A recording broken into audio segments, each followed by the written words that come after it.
repeating, clear as mud. If you do not have clarity, it is okay. It is absolutely okay. And I'll get to it in a little bit. I came here all the way from Florida, I don't know what, 8,000 miles, more than that, to learn from you, to learn from everybody. The confidence that some of you have to sit in the front rows, the confidence that you have to sit all the way in the back row, and not hesitating to take a power nap, right? I'm here to learn, and that's exactly what I would advise you. Doesn't matter which side of the stage, which side of the mic we are at. Learn from every interaction, how to be and how not to be. Again, going back to clear as mud. Everybody in the back there, did you reflect on what I said? Clear as mud. Is mud clear? Is mud clear? Yes? No? Mud, dirt, muddy. Is it clear? Right? So, how do we bring that clarity? I mean, in everybody, all the esteemed speakers here, the illustrious panel, spoke very well about how we can bring clarity, how we can align our thoughts, right? I will not go and touch on the same things that everybody's already spoken. I'll bring a different lens to this. And AI, the buzzword. Is it any more a buzzword?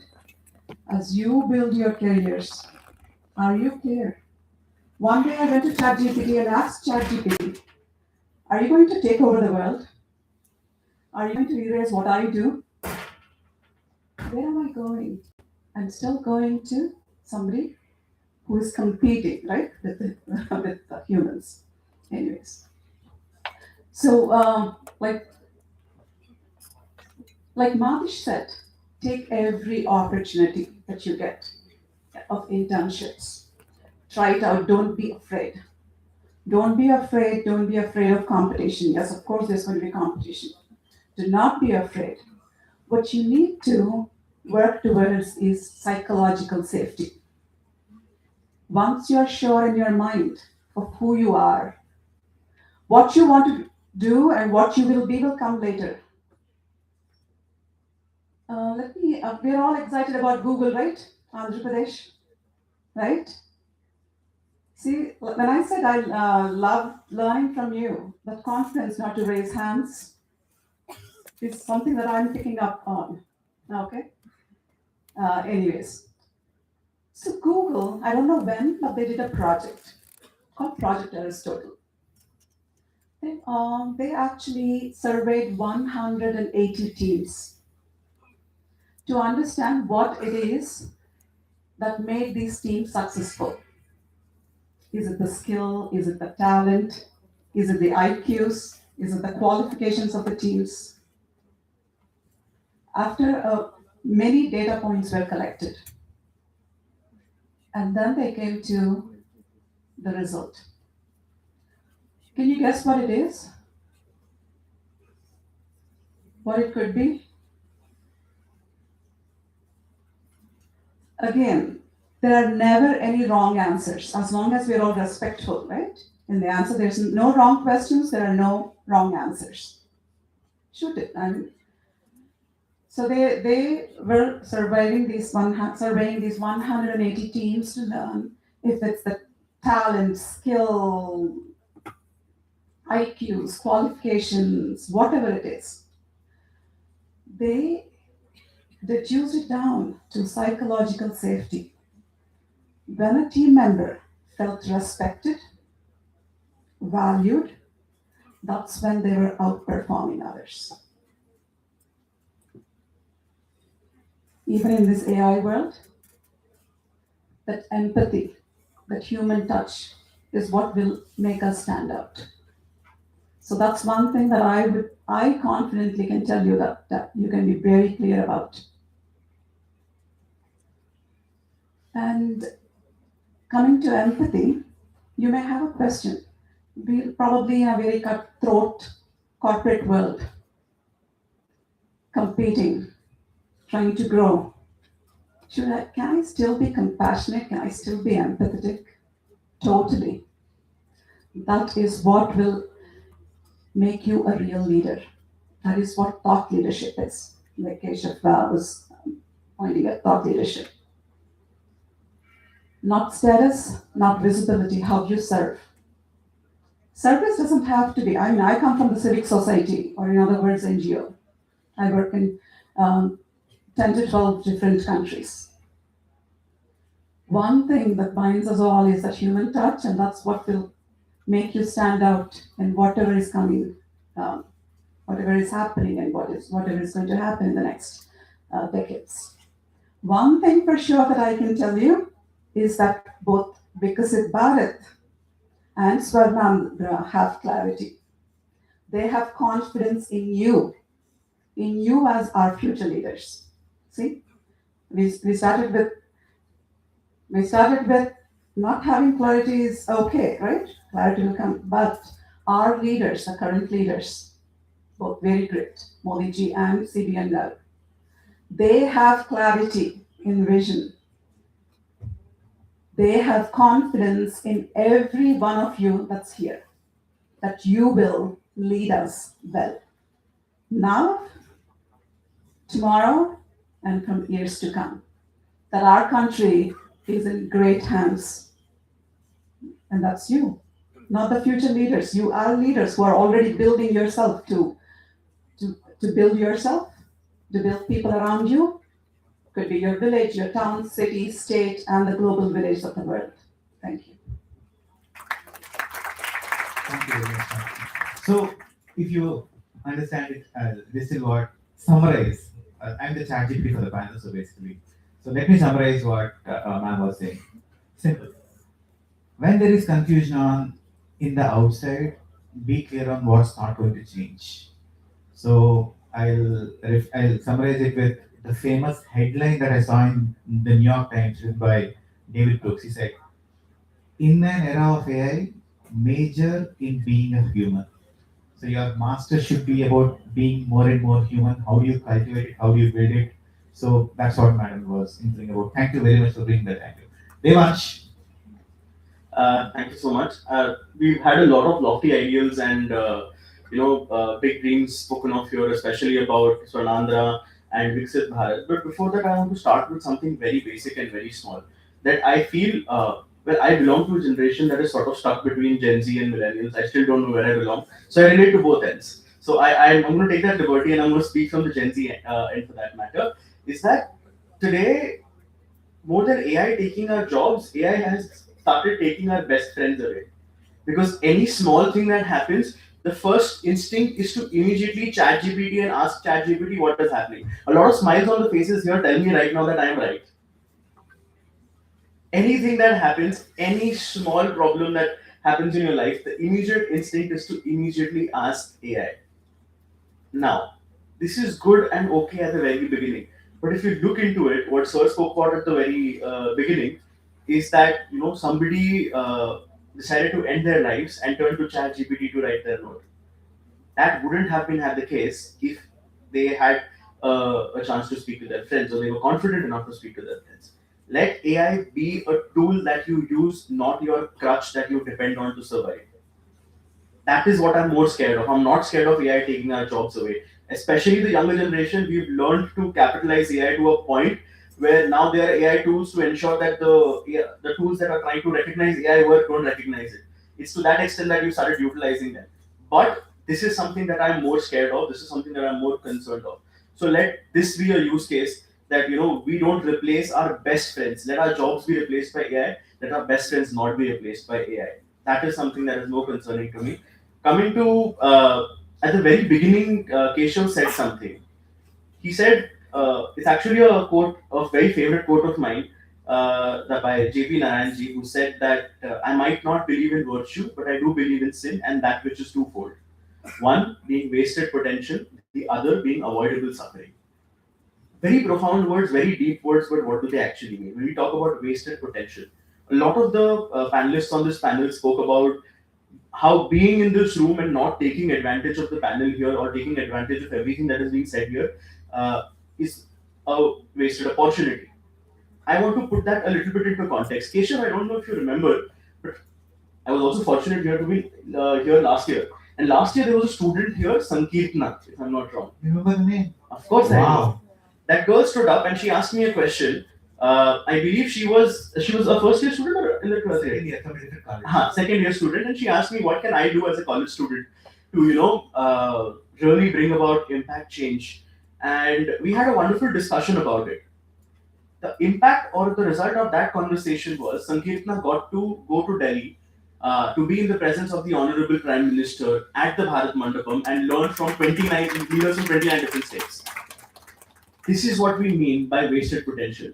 She recognized her potential, she took that opportunity, she stood up and she capitalized on it. That is something that every single one of you that is seated here should always do. I famously like to say that I am a jack of all trades, I am a master of none. But a lot of people don't know that the entire saying goes, jack of all trades, master of none is always better than a master of one. In an age when we're expected to do everything and everything perfectly, it doesn't matter if you're not able to do everything perfectly. But it matters that you are trying to do something at least. That is the core message that all of us should take from here. Again, coming back to Sankirtana, the student who was there last year, right? She was a second year student, very much like you. She was seated here. She was very much focused on her studies, but she had that zeal to, that I actually want to do something. I want to go back to my village. I want to solve a particular problem. And she stood up for that. She shared that issue with a lot of young leaders there in Delhi, and now she has a very thriving community. I keep seeing her updates on LinkedIn, which is always a joy to see. So that is what I mean, right? I like to see life as a buffet, right? I had breakfast in your canteen this morning, which was also working on a buffet system where they had idli, they had uttapa, they had pongal, they had poha. I had to choose what I wanted to eat and how much I wanted to eat. Similarly, look at life as a buffet. There is a buffet on this panel as well right now. How much you want to take, from whom do you want to take, is the choice is up to you. And at the end of the day, if you choose not to take anything, it is you who's going to go hungry. The buffet is always going to be there. It is you who's going to go hungry. So keep that in mind whenever you're tackling any problem in life. That is a wonderful example to see. And these posts, these whatever titles and everything is very temporary. It's the human to human connection that matters. Because 10 years from now, 20 years from now, you are not going to remember any of us sitting here. You're not going to remember any of our faces. You will remember what your best friend said or a joke that that person made while one of us made a slip up on the panel over here. That is something that you are going to remember. That is the human to human connection. Form these connections as much as possible. Ensure that you talk to people. There are no stupid questions in this world. There are only missed opportunities. So whenever you get a chance, and when I say this, I am very confident that out of the panel here, I know three of them personally, out of which Madish and I have been friends for a longer time. And very confidently, I can say this that this has happened to the both of us. Madish had a chance to be greeted and spoke to 10 minutes by the Russian president because he took that opportunity to go out and speak. I personally had the chance to be greeted by the American president because I took that opportunity and I didn't think, oh shit, if I say something, it might go wrong. No, I didn't. These are opportunities that are not going to knock on your doors. You will have to go and knock on theirs. You will have to walk up and you will have to create them for yourselves. But the only chance is you have to speak up. You have to take that little bit of courage in you and go up. I know, especially amongst the last benchers, if you have something you want to say, your friends are going to be like, what's the point? It's fine. Make fun of you. It's okay. It's a part of college. We've all been there. We've all done it. But don't let that be the reason you miss out on something great. Coming back to the topic of the panel, thought leadership and Swarnandhra. I have been coming to Andhra Pradesh for the past 3 years for a variety of reasons, including my best friend's marriage. From the interiors of Guntur, Vijayawada, Amravati, I have managed to travel quite a bit. And from the past 3 years, what I have been seeing is a tremendous commitment towards growth in Andhra Pradesh. The way things have been moving. Uh, I am sorry, but does anyone here know how ISB, the Indian School of Business, came to Hyderabad, which was then a part of Andhra Pradesh?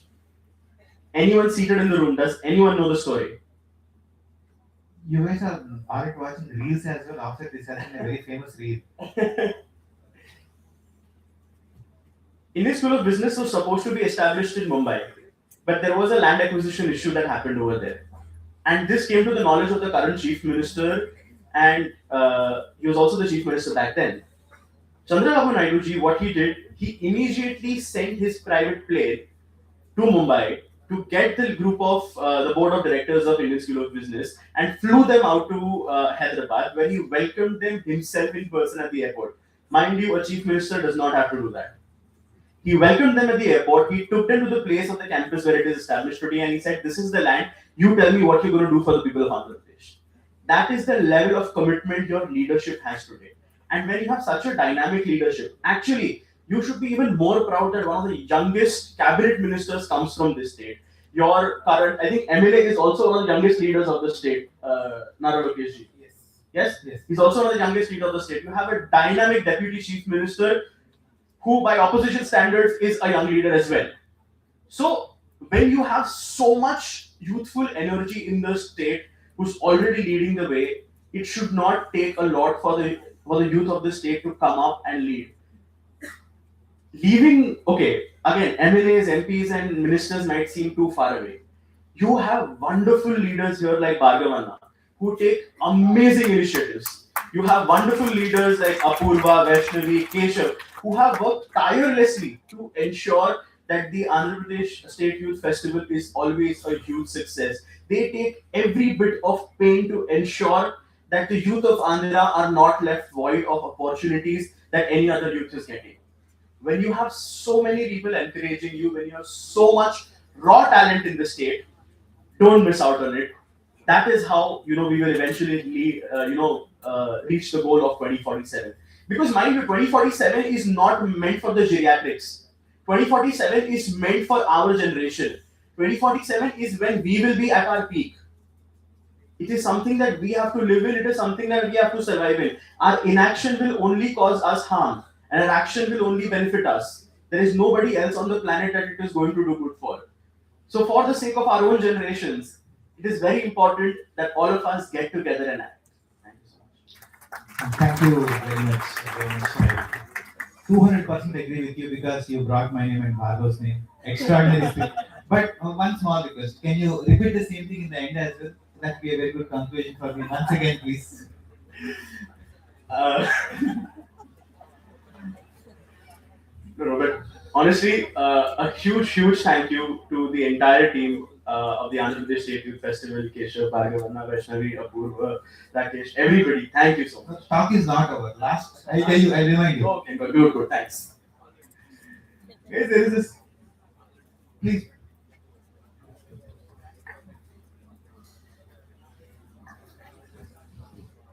Hey.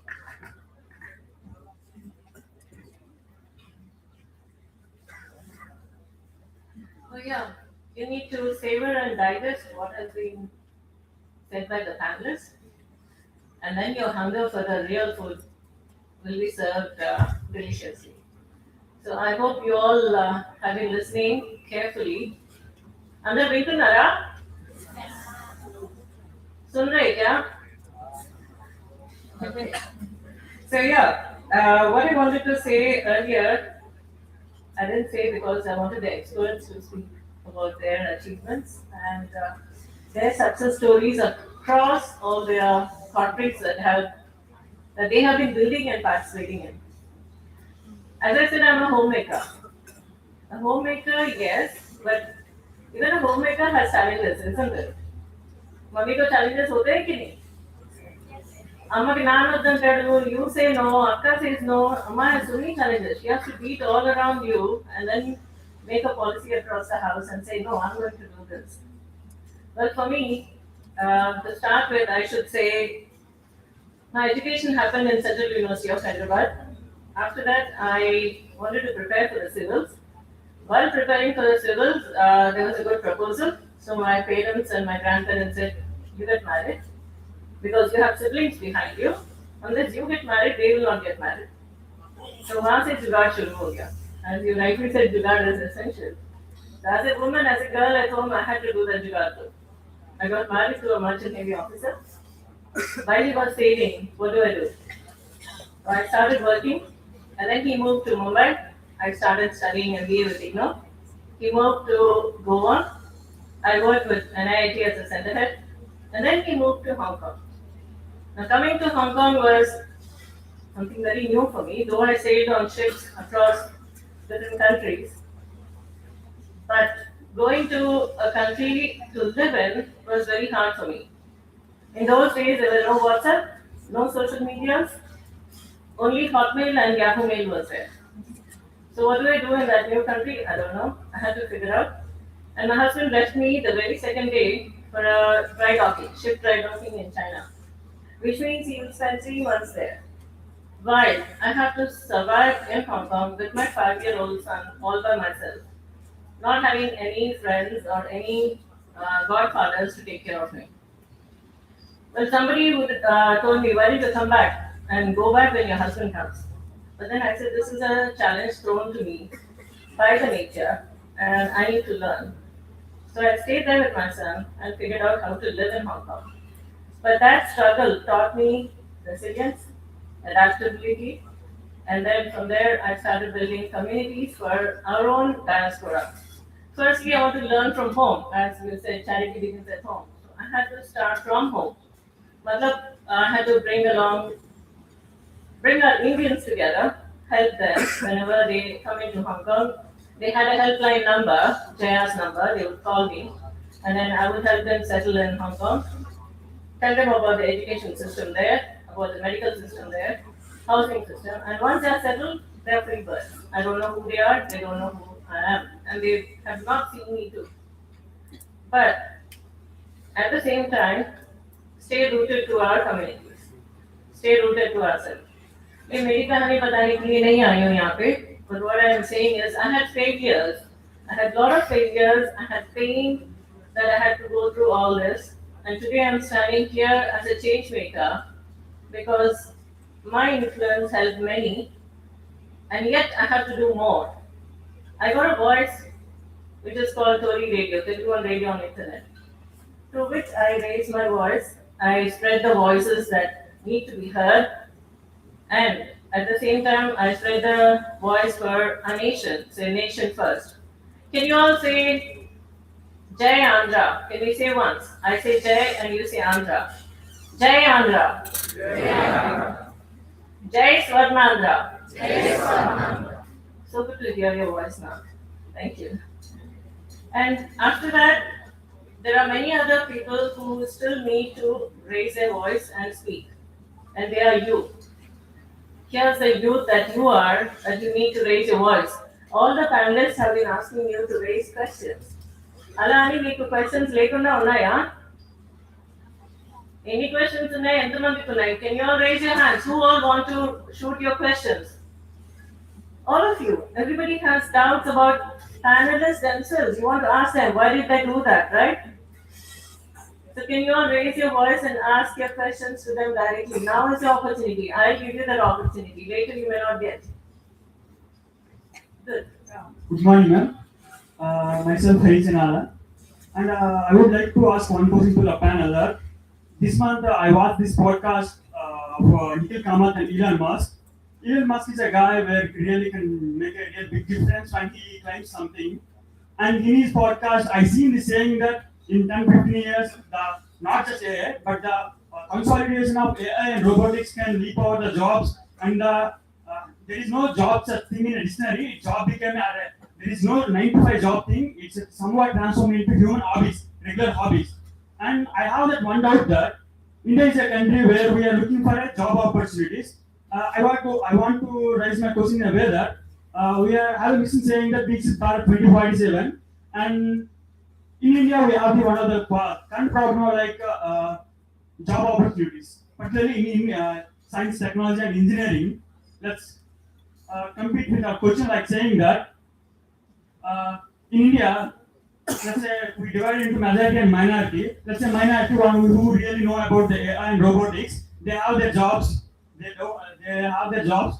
Let's talk about the majority one who don't know about the AI and all the stuff, and which need to be like what I want to say is country like India, for a development country, we have a mission saying that Dixit Bharat 2047. For the development, we all need infrastructure, healthcare. One of the key factor role plays is employment.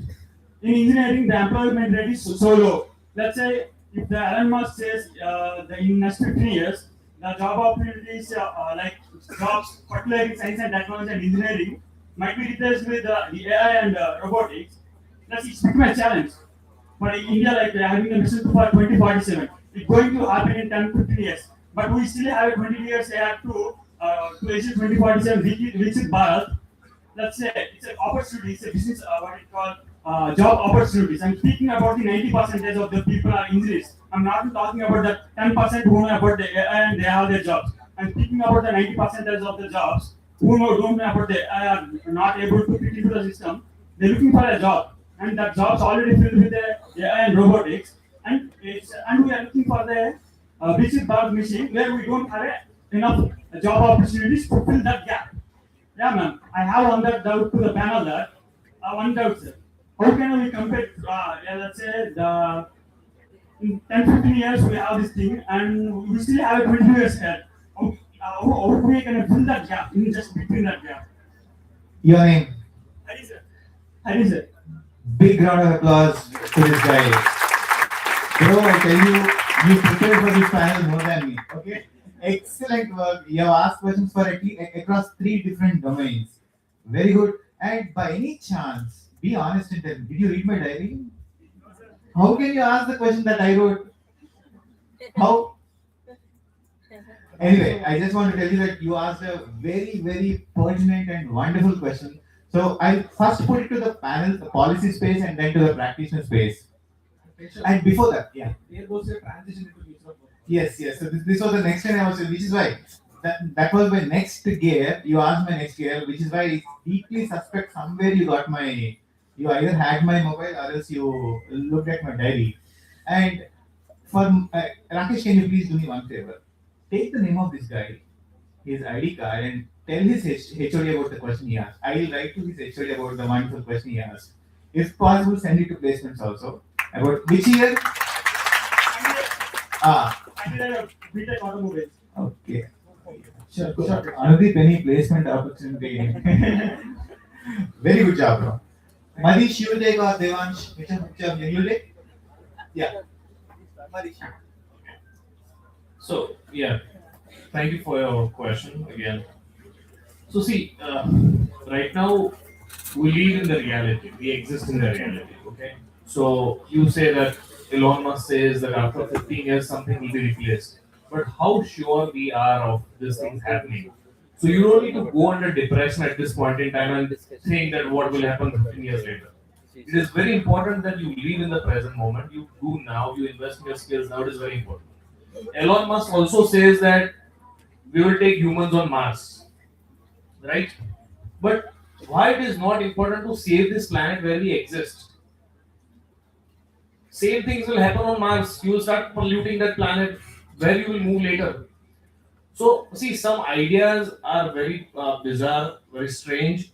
They may turn into reality. It's not a problem at all, but it is very important that you are highly invested in the present time, right? And this types of changes in job opportunities will not happen overnight. It will take some time, and you will definitely have opportunities and time to adapt to this changing businesses, changing job opportunities, changing roles, and you can invest in your skills there. Yeah, thank you. Yeah, excellent.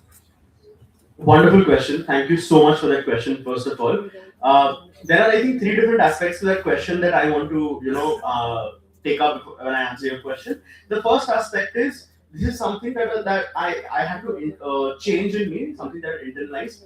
Stop taking advice from a nation that cannot even process financial payments at the speed that we do.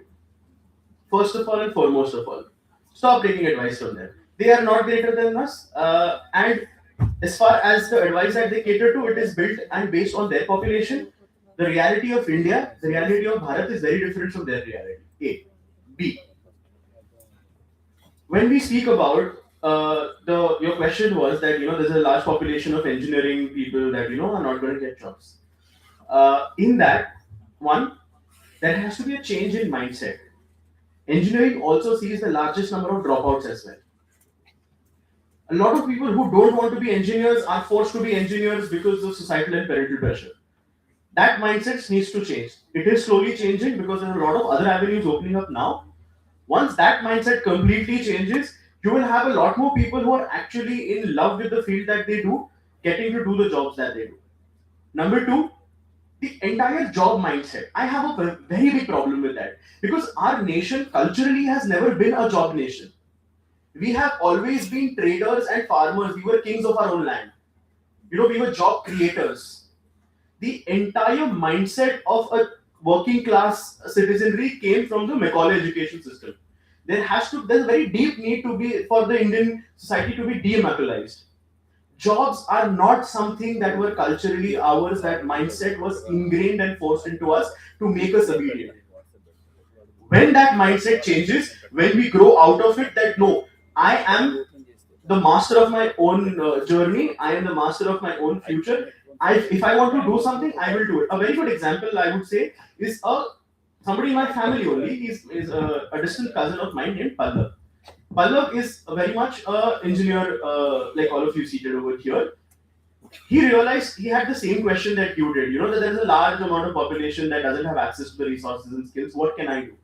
What he started doing is he started traveling to the tribal areas of Gujarat. There's a place called Chota Udaipur near where I live.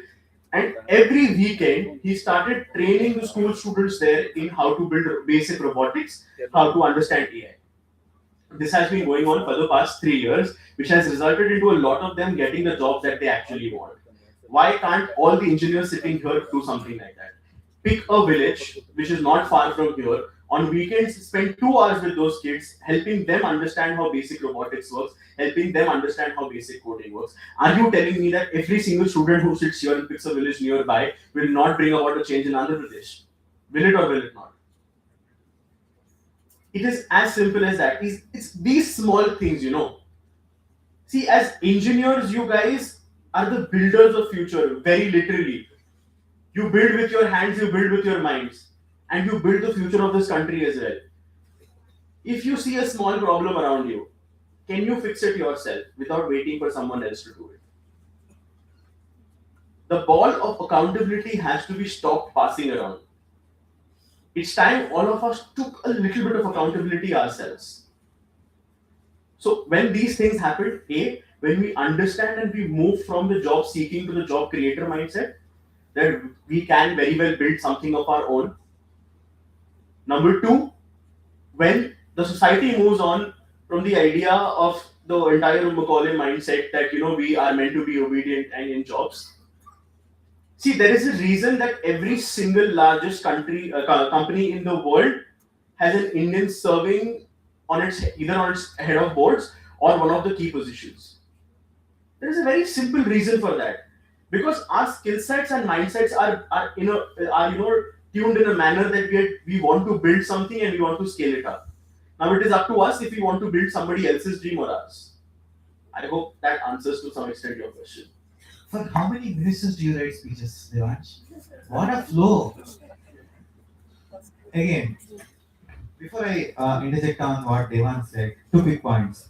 There's this great scientist called Bruce Sheehan. He said, if you think technology can solve the job problems, you neither understand technology nor the job market. If Musk thinks technology can solve the job problems, he neither understands technology nor the job market, number one. Number two, you may be having an extraordinary policy, but ultimately how it translates to actions depends upon the context of the country. Okay? This is what is known as the technology culture gap, right? So you need not be afraid of it. Is a simple point that I want to tell, and I want to take one more leaf out of what Devan said on the thought leadership thing that we first said. See, the moment someone says, "What was our thought?" Musk said, it must be true. But what should the reflection be? Musk, that's it. You should not be, I mean, going into your cocoon.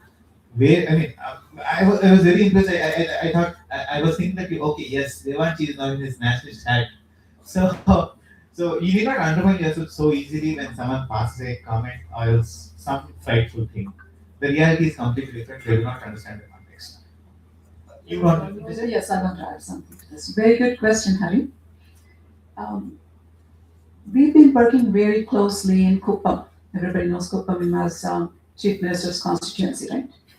Uh, to kind of take the ISB example, same thing happened over in Kuppam with Adidas as well, a Korean company.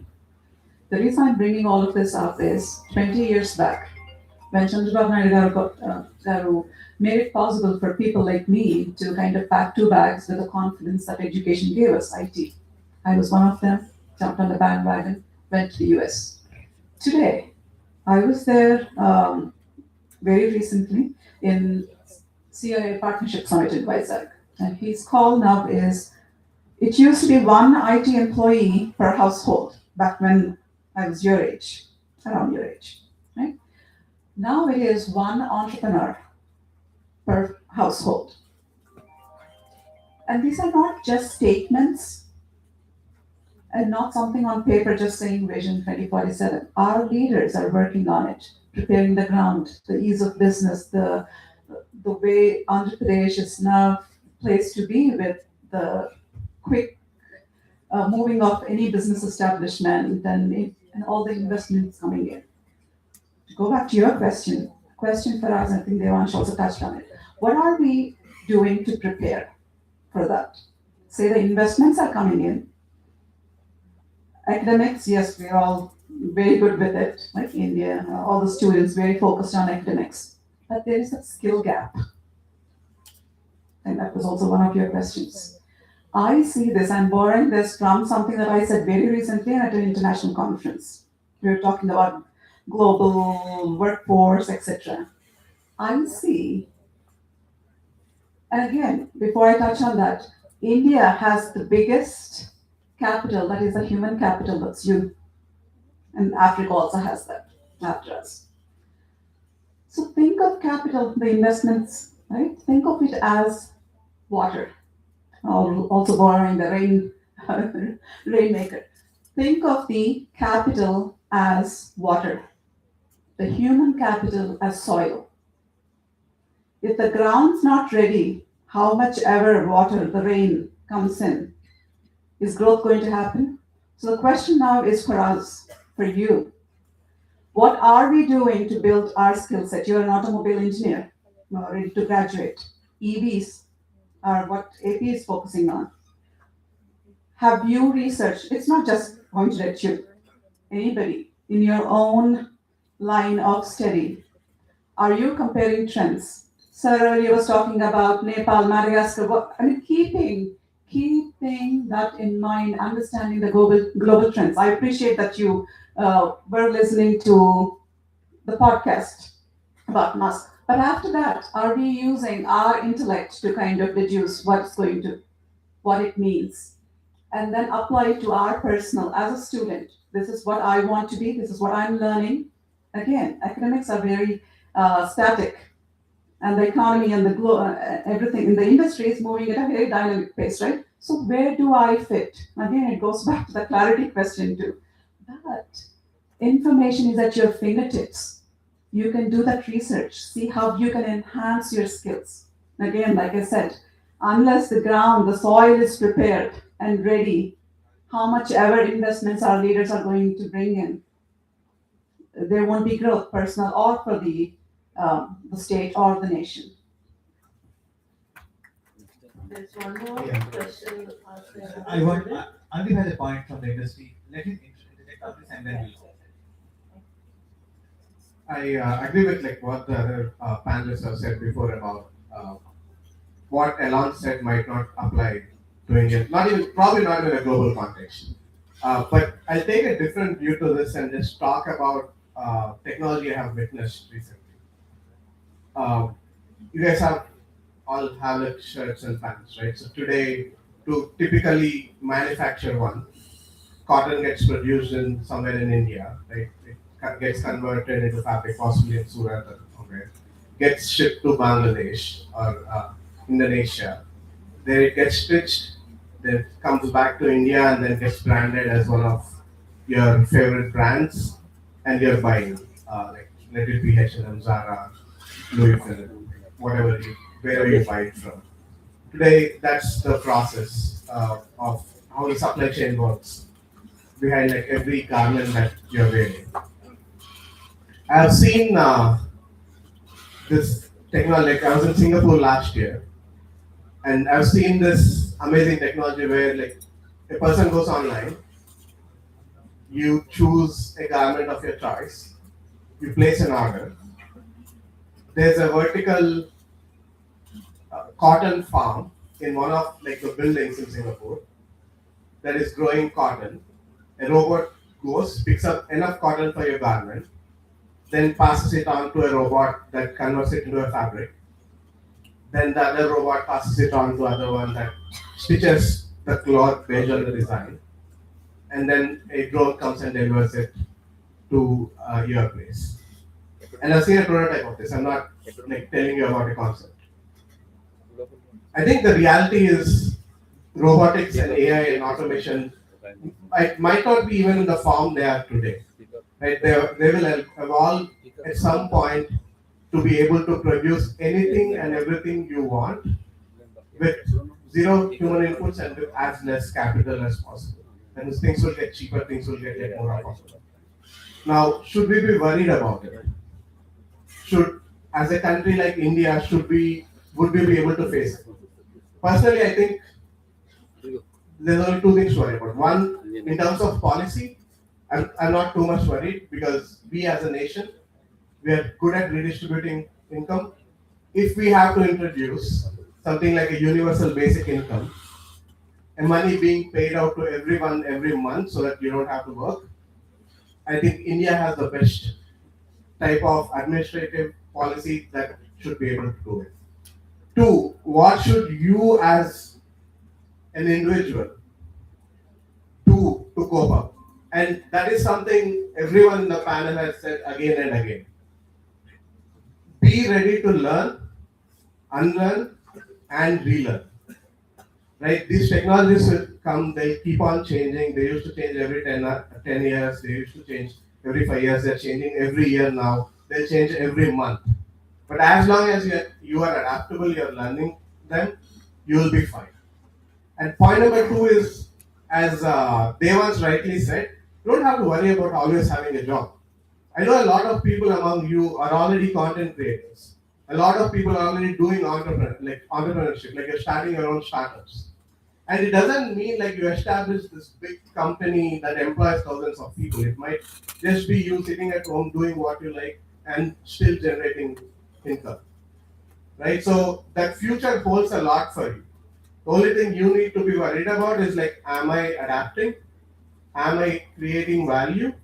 And am I being like satisfied with like what I do as a person? Right? So I think that's what I would say. Don't worry too much about it. Just keep yourself up to date with what's happening around you, and I think you'll all be fine. And we have been a lot of those transitions, and you'll be going through them without any issue. We are active. Think on how you are creating value. Two things. There was one more student who raised hands, so I'm standing here for you, okay? So please raise your question. Thank you.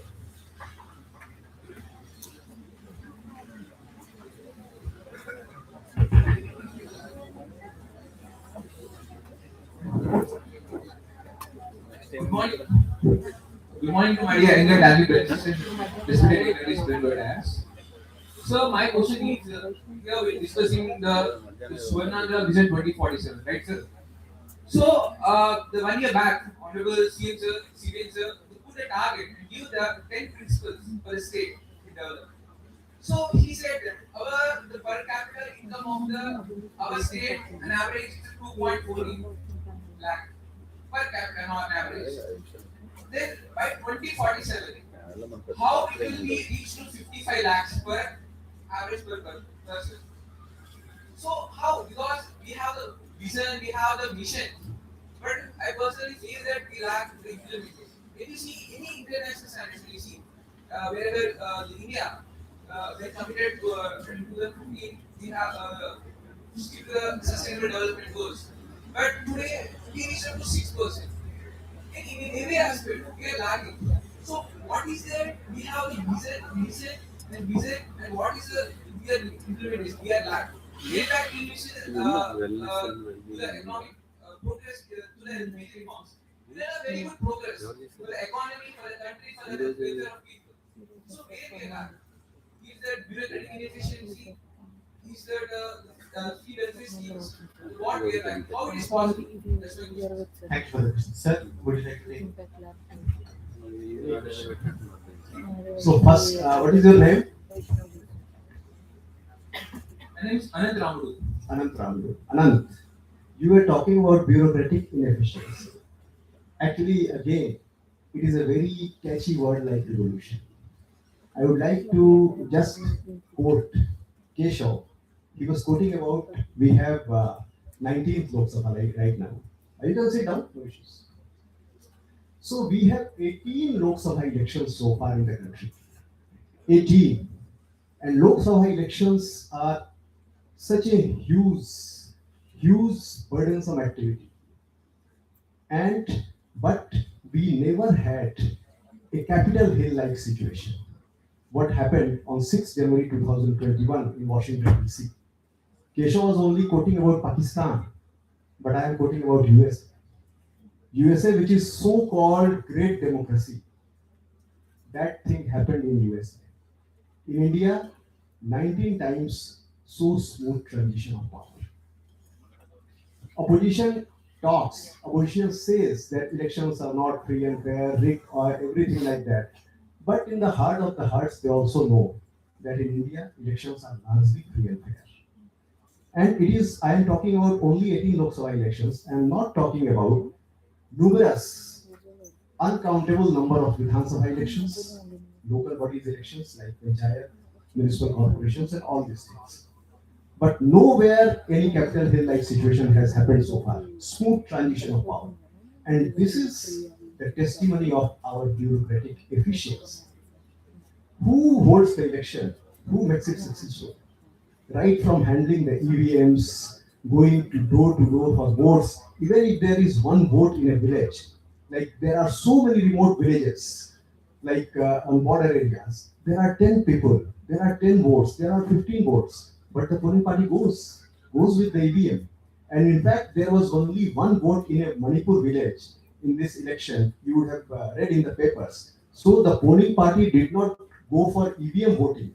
They went there, they took the ballot paper because only one vote in the EVM, then it was obvious because we have a say secret ballot. But people, if that person would have voted, so it was obvious that for which party he voted. So that's why polling party went to that village, recorded ballot paper, and then took it to the counting station and did not conduct the election through EVM. So this is the beauty. I will get the second example. COVID-19. COVID-19 happened. India managed it so beautifully. How? Whole private sector was shut down. It was closed. People were making TikToks. People were making cuisines and putting on social media. I have made this type of halwa today. I have made this type of kheer today, and that pakwan and this. But who were working to contain this pandemic? It was all government officers. Government officers in the districts. District administration was working 24 by 7 at that time. All the government hospitals, all the government nurses, everyone was working. If you remember, then there was continuously bulletins on the news. And Love Agrawal, the then Joint Secretary, then Punya Salila Srivastav, the then Joint Secretary Health, perhaps 5 years down the line, people would have forgotten their name. But they were there every evening to brief the whole country about how the situation is being managed. And Love Agrawal also encountered the COVID. He was 3 months on bed because of all these activities. But they did not shirk their responsibilities. This is the bureaucratic efficiency. See, Anant, we are a country of countries. We are not a single country. You were talking about Andhra Pradesh. Actually, you are too young. And I 30 years back, I watched DD, Doordarshan, and there was a song on Doordarshan because all the state people presented their presentations, and there was a song, Mam Desham Bharat Desham, Mam Rastram Andhra Pradesham. Do you remember that? Mam Desham Bharat Desham, Mam Rastram Andhra Pradesham. So Rashtra means nationality. So Andhra Pradesh, the song is there of Andhra Pradesh. So we are a country of countries and we have to manage that. It is not very easy. When you talk about Swarnantra Vision 2047, and the per capita income right now is $3,400. Okay, the economy is $174 billion right now. But the Honorable Chief Minister talks about in 2047 we have to make it $42,000 per capita income and make the economy $2.4 trillion. But this requires a growth rate of 15%. So 15%, right now it is 7.5% only. So 50 for 15%, everyone has to do their bit. It is not only the bureaucracy, because bureaucracy only implements, make the policies and implements. But it is the duty of the whole citizens. Like what Hari was asking about, I would just go to the root of your cause. You talk about employability, that jobs will go and everything will go in this age of AI. There has been a survey, National Education Survey, and it is hard data, evidence-based data. It says that only 56% of our graduates are employable. Employability is so low in India. Not only normal graduates, but engineers, ITI graduates, post management graduates. The whole employability is only 56% as far as government survey is concerned. Mind it, government survey. In private sector survey, it is only 42%. Only 42% Indians. So we can take that half of Indians, half of the graduates in India are unemployable. When half of the graduates are unemployable, then how can you expect that jobs will come to your lap? You have to work hard for that. You have to work for your skill enhancement, skill development. Otherwise, jobs will not come to you. 5 months back, there was an AI Action Summit in Paris. I think 5-6 months back, where our Prime Minister also participated. And the press reporters were asking him the same question that you are asking, that this new wave of AI will annihilate jobs, will devour jobs. Then he answered that no, it is not like that. The nature of the jobs will change, but you have to be skilled, upskilled, and re-skilled for this new nature, dynamic nature of the jobs. I would tell you, you are too young, you people are, and probably the panel is also too young. They would not have seen all this transformation happening, all these computers, this transformation, all these are happening in, say, in front of our own eyes. There was a watershed mark in 1987, 1988, when railway reservations are being done manually. At that time, register was there on the counters. People went and people were just praying to that reservation clerk. Reservation clerks were so VIP at that time, and they used to manage all the reservation. Corruption was so rampant there at that time, and he pleases with all this corruption, money, everything, and he was at his own. He was his own king as far as reservation allotment was concerned. Then computerization happened in railway, and there were so vociferous opposition about this. No, computerization will annihilate the jobs. Computerization will take away all the jobs. All the railway people were up in the arms, and agitations were happening all around the country in 1987, 1988. But the government was adamant, and railway reservation was done through computerization. Now you don't know how it happened in the last 30, 35 years, this transformation, that now you can book your railway ticket with the click of your mobile. When Modi ji says from the Red Fort on 15 August, then in that your mobile will be your bank. 5 years, I think 10 years back, few people would have believed that. But now, you see, your mobile is your bank. DBT, direct benefit transfer. This scheme is so beneficial that it has just released the payment of 47 lakh crores to the beneficiaries. In 1985, there was a saying, 15 is to 85. Like when the government of India releases the money, all the subsidies, all the scheme money to the beneficiaries, only 15% reaches the people. And 85% are eaten away by the middleman and in the process. But now it is 100%. 100% money is reaching to the beneficiary.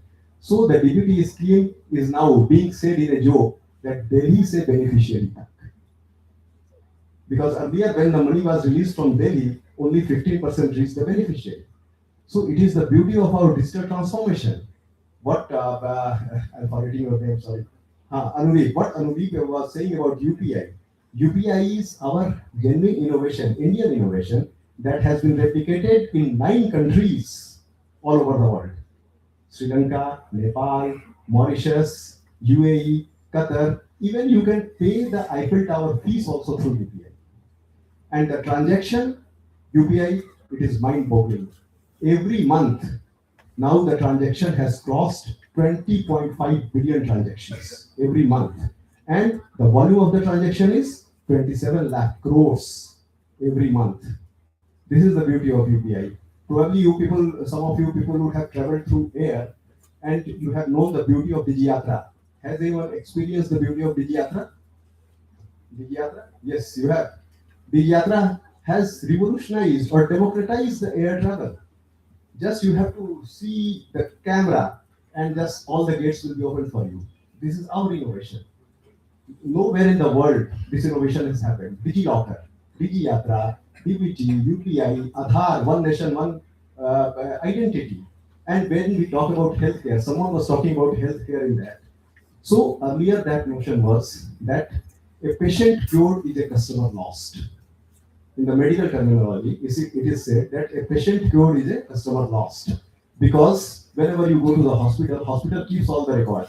Otherwise, you won't come back to that hospital. But now there is Ayushman Bharat Health Account. You can create your identity. You can just restore all the medical say records, and that can be transferable to any hospital. So this revolution is happening in the healthcare activity. Now, Anudeep was saying about Jugaad. So Jugaad is what? Jugaad is out of the box thinking. Anudeep was saying about that. Madish was saying about highlighting about leadership. I would give you one example how leaders think out of the box. There was Rusi Modi. Probably you would have heard about the name of Rusi Modi. He was the then chairman of TISCO. It is called Tata Iron and Steel Company. Now it is Tata Steel. And I am fortunate enough to receive my degree in IIT Aisan Dhanbad from the hands of Rusi Modi. He was the chairman of our academic board at that time. So Rusi Modi was chairman, and he went into some remote corner of his jurisdiction in Tisco, and the workers were complaining that our toilets are not good. They are dilapidated, and the executive toilets are very good. So he inspected that, and he asked the managers there that how much time is required to renovate the toilet and make it like executive toilet. They said, okay, 3 months are required. He said, okay, send the carpenter to me. The carpenter came to Rusi Modi, and next day, everyone was saying that the boards were swapped. The executive toilet board was on the workers' toilet, and workers' toilet board on the executive toilet. So executive toilet became worker toilet. So it was changed overnight, and people were so happy. Workers were so happy because executive will take care of their toilet. That will be renovated within say 1 day, 2 days. And he ordered that every 15 days this swapping will be done so that both the toilets should be in a very good condition. So this is how leaders think out of the box. And so you have to develop these leadership qualities. You have to develop the team building. Team building is so necessary for you guys because you have to work in a team. And all these skills, all these things you have to develop so that you should become employable. We have to strike at the root of the problem. We have to make ourselves employable first. Then we can demand jobs. Okay, thank you. Thank you. Before I let the real young people speak, just one line here. The Anand, as your name suggests, you asked a very good universal question. I love that you brought up UN SDGs and the goals for 2030 are being kind of reevaluated, reworked. Can anybody tell me what the 17th goal is, UN SDG? UN SDG. Goal number 17. It's okay if you want to look up on your phone. So not just India, but everywhere else, the first 16 goals have been addressed very well. Poverty, economic growth, health, education. The 17th goal, the most important one, that will answer the question for the 55 lakhs partnership for goals. The 17th goal is partnership for goals. Okay? What does that indicate? The name itself is descriptive, right? But have all the countries, or within the country itself, have all of us worked towards the goals? As the GDP is at a certain amount now. In 22 years, it's supposed to, how many folds is that? To take it from 2.5 lakhs to 55 lakhs. Goes back to what everybody was saying, work on yourself, work for people around you, and work for the state, nation, the world as well. So partnership for goals, you can translate it to your thing as team building, those group studies you do, the ideas that you bounce off each other. Hopefully you're doing all that. If you're not, you should join some hubs and clubs that are in your college and start. I think Devansh was also touching on don't lose your best friends, right? Use that quality time. Do kind of go back to that partnership for goals, work towards it, and 2047, Swarnandra and Vikasit Bharat, it's not a faraway dream. Okay, good question. Thank you so much, Anand, for that question. One thing I have a little bit of a point of information for you before we move on with your answer. You said how India is lagging behind on its climate goals and sustainable development goals. As someone who advises the Parliamentary Committee on Power, I am really sorry. India is the only nation in the G20 nations that has actually delivered on its clean energy goals. So that is a bit of a point of information for you. We're leading the world in that space. We're not lagging behind. Number two, yeah, again with the National Solar Alliance and everything, our clean energy goals, we are on top of them before anyone, especially with the advent of new age technology and a lot of other work that we're doing.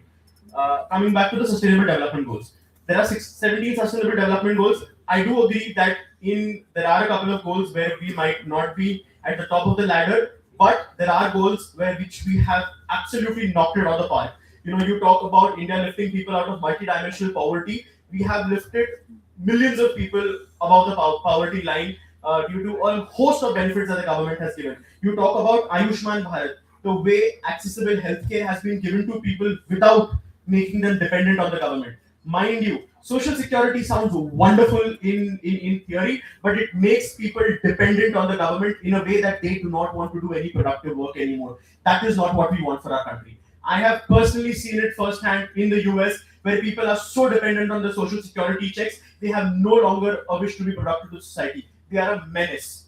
That is not what the government wants. The government wants equitable and affordable healthcare for everyone, which we have provided in the manner of Ayushman Bharat. That being kept aside, sir, I'm so sorry, and with all due respect, I'm a little allergic to the phrase "you are too young." As somebody who entered rooms I was the youngest advisor to the government at the age of 22. As somebody who was in these rooms and was often told this phrase, it is disheartening, it is heartbreaking, because the change that we see in India today is being led by the people who were told you are too young.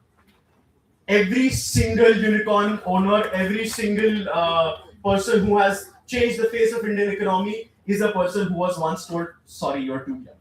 every single person who's come up with a policy breakthrough, uh, especially leading and assisting the governments, our ministers and leaders, be it young officers as well. Mind you, I'm not saying anything against the Indian bureaucratic system, but it's being done by people who are said you are too young. Look at the candidates in the Tamil Nadu elections right now. Look at the youngest mayor in Kerala right now. Look at the deputy chief minister of Gujarat right now. These are people who were once told you are too young. So I am sorry, and to all of you sitting in this room, if anybody ever tells you you are too young, do not believe them. You are never too young to achieve your dreams and to do the things that you want to do. Thank you so much. Keshav, we have a question here, Keshav. Yeah. One last intersection and we leave. No follow. You are given ranks in your class. Rank CGPA, right? You know what? Uh, if you were in yesterday's meeting, CBN was giving ranks to all the ministers depending upon the number of pins dispatched. They have to stand in a line. Bureaucrats have to stand in a line. They'll be giving counsel. They'll be given, I mean, on a subtle sense, they'll be given counseling classes if they are not dispatching what you call records on time. So,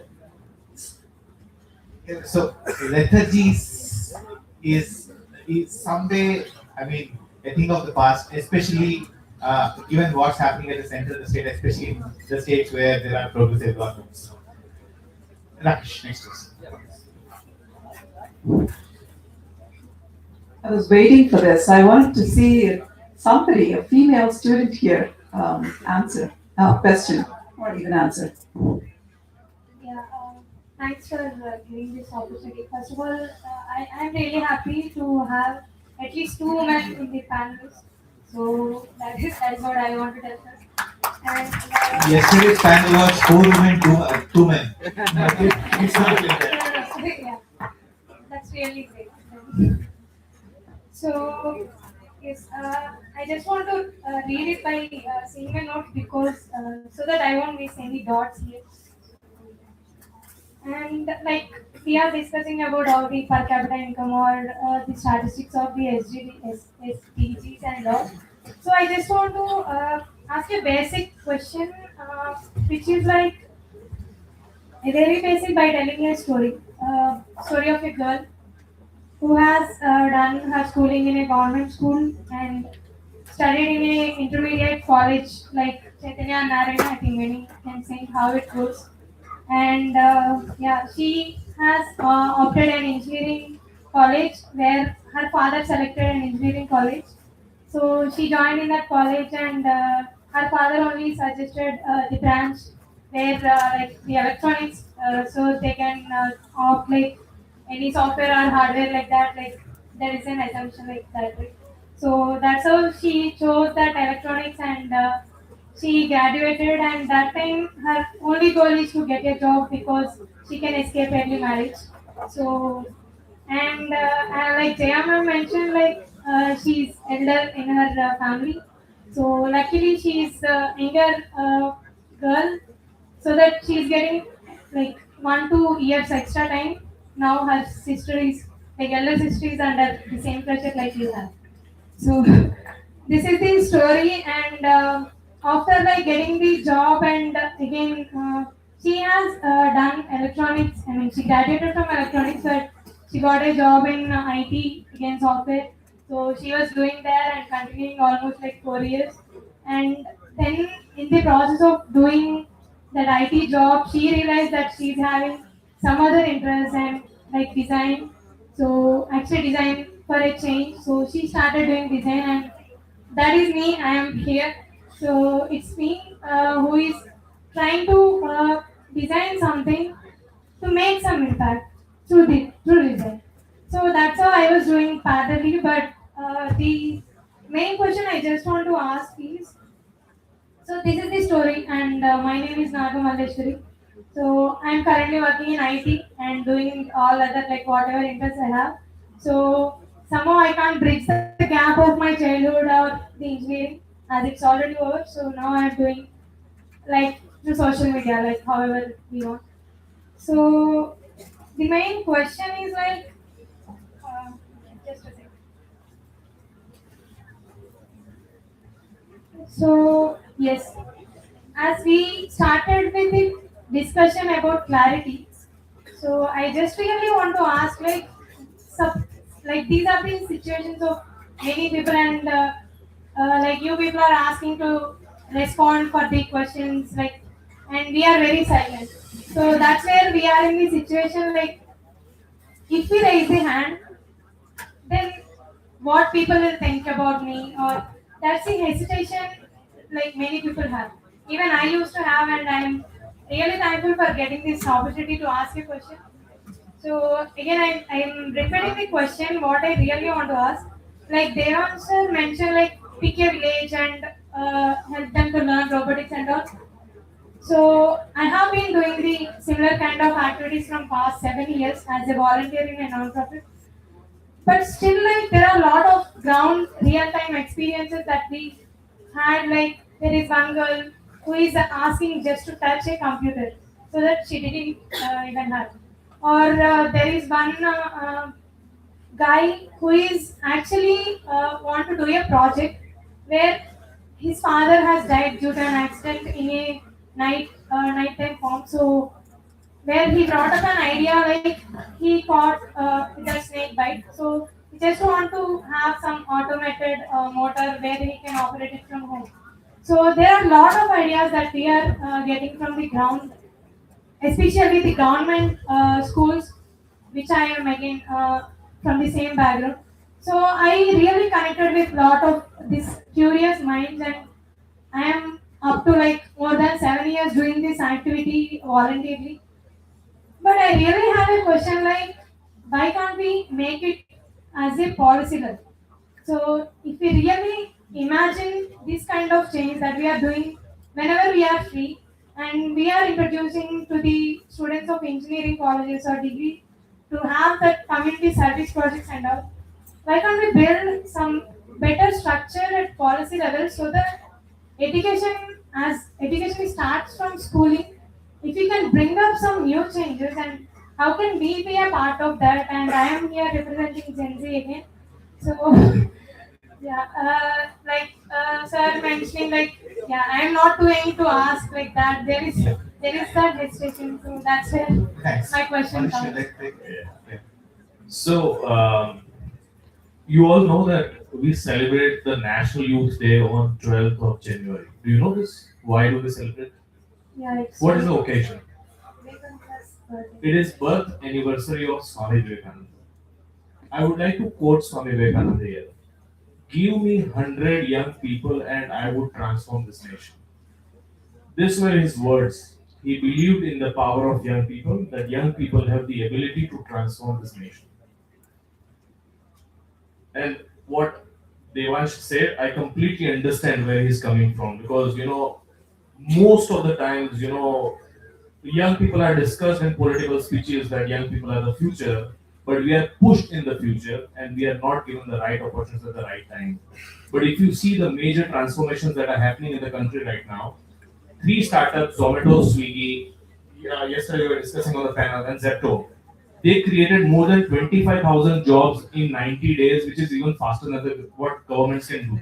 Right now, they have create employment opportunities for more than 1.3 million people. So this is what the power of young people is. All technological developments happening by the government, all technological developments happening by the government are driven by young people. The more we are discussed in political speeches, but less we are acknowledged on platforms. This is the problem. And you don't need to shy away from this. You need to have the ability and the potential to speak up at platforms like this. You need to understand what sort of potential that you have. I will give you a wonderful example. I would like to remember Dr. Kalam right now. I met him at a conference in Devansh city, Vadodara. He gave a wonderful example to understand what our real worth is. He said, I have two seeds with me and I plant them in two different soils. One seed is given enough opportunity to grow, while the other seed is deprived of water, sunlight, and other things. What happens in this process? One seed is able to grow into a wonderful tree and it will give fruits and more seeds, and which will continue the chain reaction. More seeds will grow. And the other seed, which is deprived, he just ended it with a question. Did the second seed have enough opportunity to grow or not? Yes or no? Could it grow into a tree or not? Yes, it could grow if it was supported with opportunities, for sure, right? So we as young people, we need to develop this ecosystem for ourselves.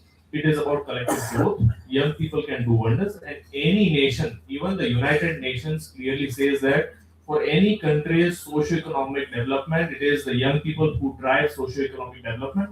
It is not just because they are physically strong, but they are also mentally strong, and they are capable of driving this change. So you all have these abilities. I faced similar issues like too young situations in my college universities when I wanted to do a conference. But the only thing that kept me driving, I strongly believed in myself. And if you believe in yourself, the world is out there to believe in you. So if you want the world to believe in you, first you need to believe in yourself. And definitely you can start the change that you wish to see in the world, as what Mahatma Gandhi said. Thank you so much. Thanks. Someone else, please. Let's give you a chance now. Say, Next. Here. ask like, Here, please. yeah, just one ask. So I'm again repeating the question. Like, if we really suppose we are from different backgrounds or working in that IT circle or somewhere, but we really want to improve the structure of this education system at policy level. How can I be a part of that, or who can we approach to share where we are going to the grounds and all that? So that's what my actual question is like. A very quick one.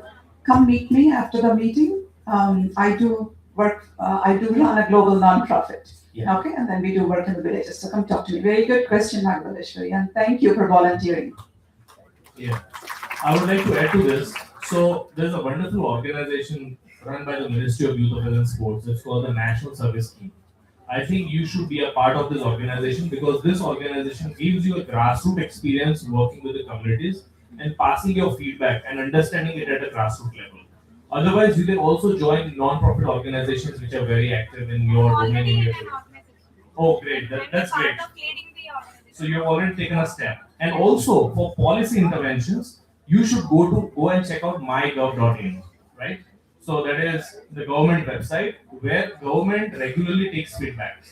For citizens, from young people. Right now they are framing the youth policy. So you can go to mygov, give your feedbacks, what the youth policy should look like, what are your inputs, what you as a young person want from the government. You can give your feedbacks there. Similarly, all ministries now, are very transparent. They are taking feedback from young people. So you should actively participate in such programs. And there are national programs like the Viksit Bharat Youth Dialogues. There is a National Youth Festival.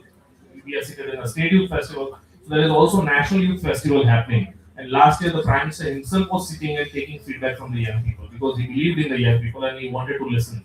So yeah, so the government is there to listen to you. You are living the most exciting times of the history, and I think you should make the best out of this opportunity. Thank you. It goes back to United Nations Sustainable Development Goal 17. Even though you're part of a non-profit, there is nothing wrong in collaborating with somebody else, be it government or another non-profit. So yeah. Okay, so I'm at the last. We have a question here.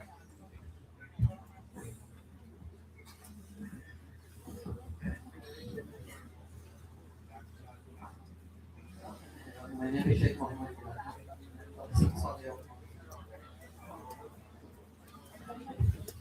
As AI automate both routine and creative tasks, how will it help to future? Can you please repeat? As AI automate both routine and creative tasks, how it helps to future? AI automating both routine and also creative tasks. Okay. So, how it will help the candidate's future? Yeah, I can take it. I mean, yes, AI is automating routine tasks, but I don't agree on like AI automating the creative tasks. AI can never be as creative as human brain is, right? Because it's not just about like spitting out an essay or generating an image or generating a video, but it's about listening to your people around you, understanding your surroundings, and then doing something that's relevant to that surroundings and getting people excited. That's creativity.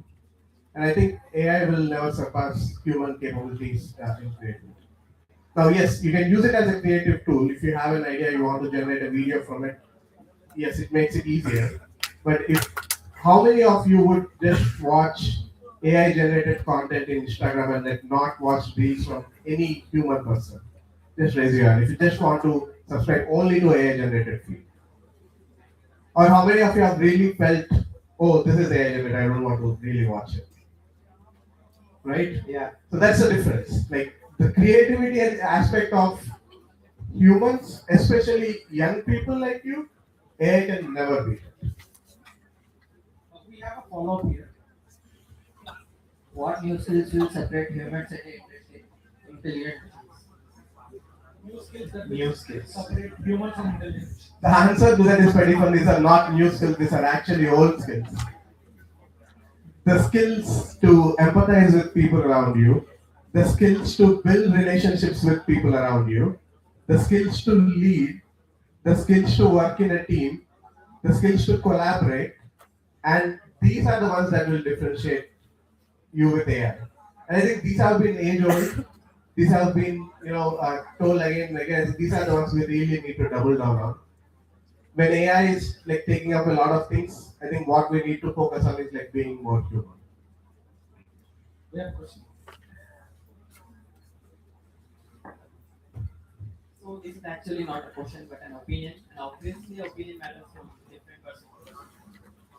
So the thing is, so as Sam said in the starting, that recently a teen wrote his death note using AI, and that's very shocking to all of us. And even in the last 2 years, we have seen a exponential growth in the use of AI, especially by the youth and the college students. And I can guarantee you that in the last 1 year, even the lecturers and professors in the colleges are promoting AI to use in their daily automation tasks. So this is leading to a very bad problem, which is very going to come into the future. Like legal survey showed that average people nowadays teens using AI are having less IQ compared to the people who are not using AI. Like nowadays, people are totally depending on AI. Doing any small research, they are not doing by themselves, going to the library and doing some other works. But they are directly using the AI to do all of this. So this is reducing the AI and actually the thinking capabilities of average humans and youth. So what are the precautions we can take to not happen this? And if this will really cause a big problem in the future? That's an amazing question. What's your name? Mohammed Anas.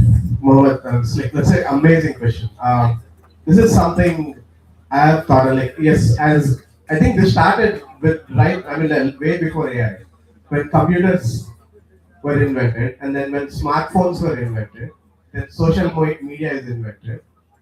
It led to more and more bad impact on like our cognitive abilities. As much as it is helping us connect with people around us, it is helping us do things faster and in a more productive way. But the side effect of that is like you're losing that human feel, you're losing that cognitive abilities. And AI is really amplifying that.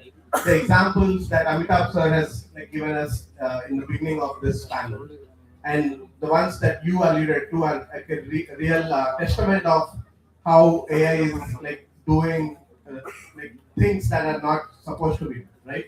So I think as I would go with my personal experience and like what I do. If so, I've realized a few days back.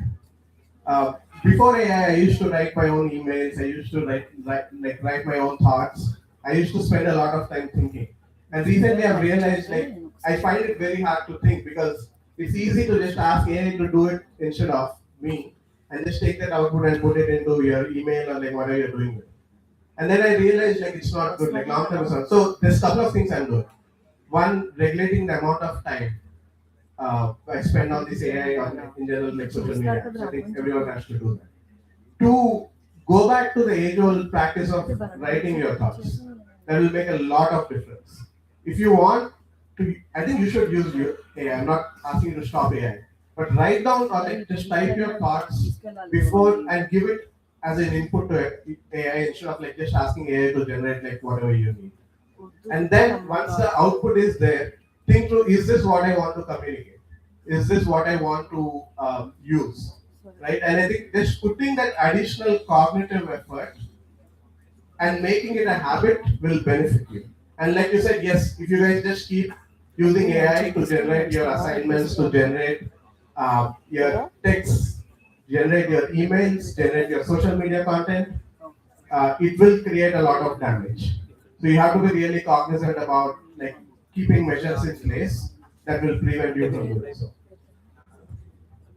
Sir. Mustafa. Muhammad Anas. Muhammad. Okay. So, most of you, I presume that you are engineers, civil engineering, or science students. I'm also an engineer by education. So, actually, since time immemorial, what we have been taught in science, what can be done will be done. You all also know that what can be done will be done. 35 years back, we were reading comic books.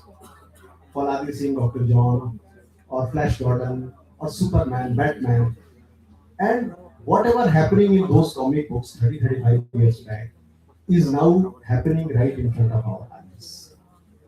And what Devansh was pointing out, when I was saying too young, so that does not mean that, because in our my opening address itself, I addressed all the young people, not only change maker but rainmakers. Too young means that you have not seen this transition. Like when computerization was happening in railways, there were so many protests, but now it has made our lives easier. Corruption has been eradicated, and but no jobs were taken away. So that's why when our Prime Minister also says that AI means aspirational India, and AI will not devour or annihilate the jobs, but the nature of jobs will change. So AI is not a threat. We have to use it judiciously. Judiciously means like what Arudi was saying, self-regulation, using AI for assistance and not dominance, because AI is here to stay. We cannot avoid it. There was a report in the newspaper also that there are 640 million MSMEs, micro, small, and medium industries, 6.4 crores. And implementing AI in those 640 million MSMEs will unlock the economic value to the tune of $500 billion. $500 billion, mind you. So we have to use AI for our benefit and not for our suppression. So this is the meaning. And you people are young people, you have to do all these things. You are the leaders. I would like to quote one Sanskrit shlok in that amantram aksharam nasti, nasti moolam noshadham, ayogya purusho nasti, yojana statra. Amantram Aksharam Nasti means there is no letter that does not contain some qualities. कोई भी अक्षर ऐसा नहीं है जिसमें कोई मंत्र कोई quality ना हो. Nasti Moolam Nashatam. There is no plant that does not contain some herbal or medicinal values. Ayogya Purusho Nasti means there are no human beings who does not contain some qualities. But Yojaka Statadurva. Yojaka Statadurva means that the people who can see all these qualities, who can add up all these qualities and coordinate to achieve the organizational goals, like broader goal Viksit Bharat 2047 or Swan Andhra 2047. So those people are rare, and you have to be those rare people who can see, add value, who can coordinate all these activities. And I would like to conclude with a show that for us, for Andhra Pradesh, for all of you, for India, that उन्हें गुमा था मेरी उड़ान कुछ कम है, उन्हें गुमा था मेरी उड़ान कुछ कम है, मुझे यकीन है ये आसमान कुछ कम है, मुझे यकीन है ये आसमान कुछ कम है. That in spite of all these tariffs, 50%, all these hurdles, what USA is creating, and USA thought that India would be suppressed, but it is not like that. Our last quarter economy grew by 8.2%. So this is our growth rate. So thank you very much. Thank you. Yeah, thank you very much, sir. One last interjection, we'll go with the concluding remarks. For the question that the person in the last row asked, and also for the question that you are asking, I refer to, I would suggest you to read a beautiful article in the New York Times called "In the Era of AI, Major in Being More and More Human." So AI is really running for you, running after you. That's true, but again, small concept. Any work that you do is a set of some skills, right? A, B, C, D, etc. Part of those can be easily replicable. So what A is going to do is to unbundle those skills. What can be automated will be removed. What cannot be automated are the ones which are going to stay. So to respond to your question, what are those skills? Those are truly human skills.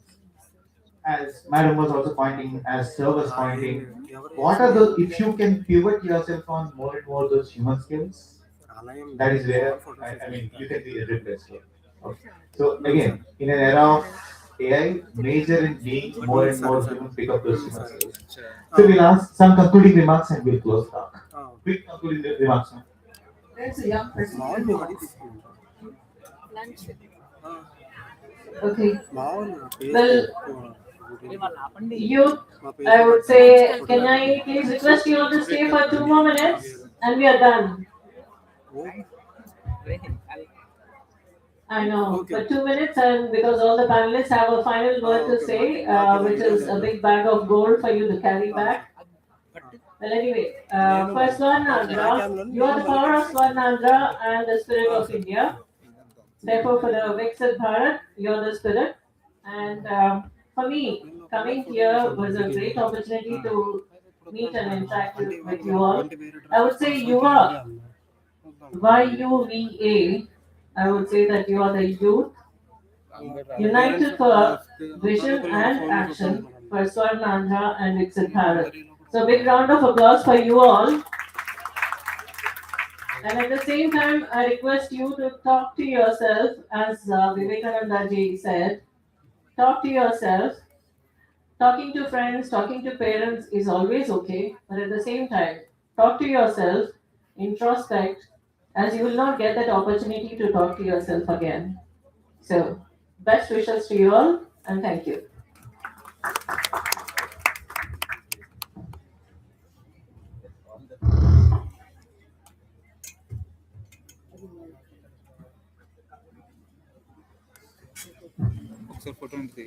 Okay, so actually, it's not a good time to speak. People are leaving for lunch. I am the one standing between you and your lunch. What Keshav has given me the responsibility for concluding remarks. So I would like to say that be yourself, do whatever you wish, but be completely skillful in that. Whether education, whether sports, whether creative things, whether painting, singing, writing, in whichever in whichever field you feel comfortable, but you should earn the skill in that. You should be expert in that because it is the age of cutthroat competition and people are so scared about the jobs right now. So that's why you have to excel whatever field you choose because it is said that like vidya dadati vinayam vinaya dhyati patratam patratvat dhan mapnoti dhanat dharma kada sukham. Vidya means education. Education means any field, not only this education, but sports, creativity, painting, writing, singing, anything. Wherever you go, but be skillful, be expert, so that you can excel, you can guide, because you are the pillars. You are very important cogs in the wheels of achieving the dream of Swan Andhra 2047 and in turn Viksit Bharat 2047.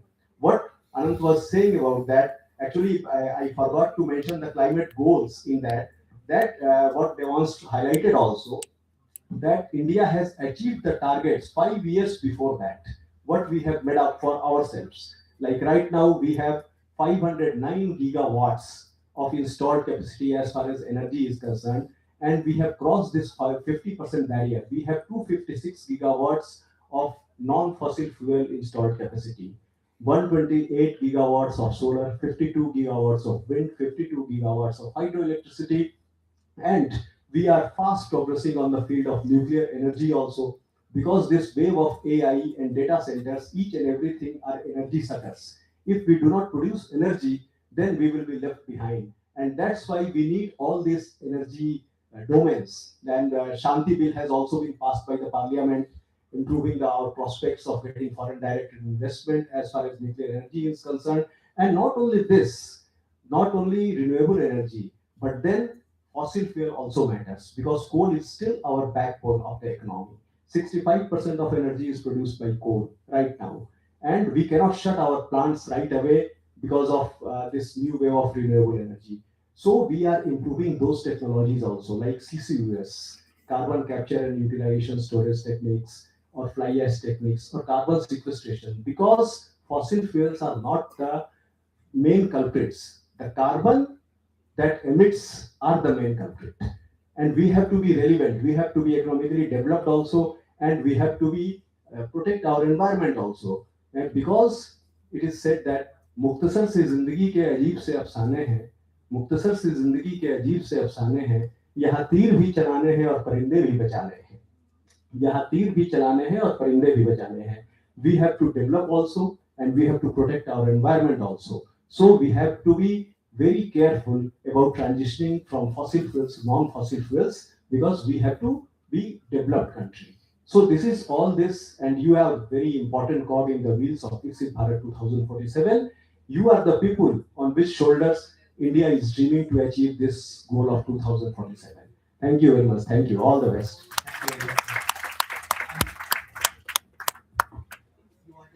Quick, 4 lines, that's it. I will speak very less anyways. Thank you all. Thanks for your patience. Thanks for your time.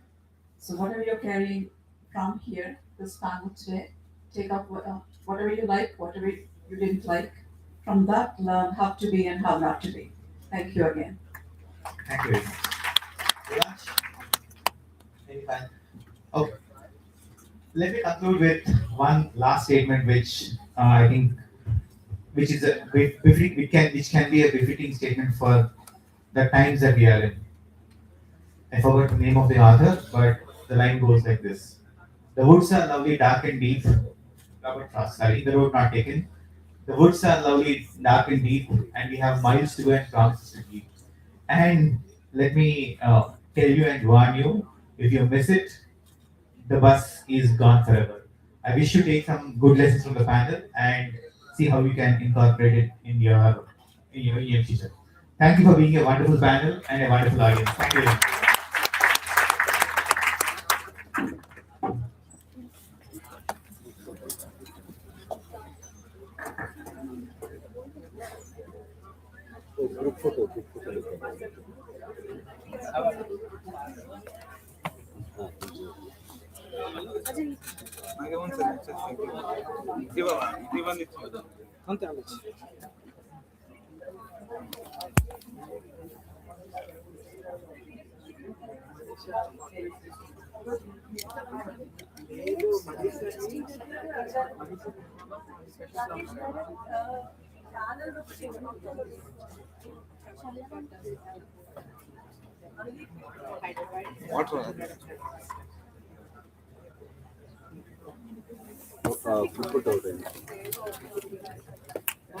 అచ్యుతన్న live ఆపేమంటారు live live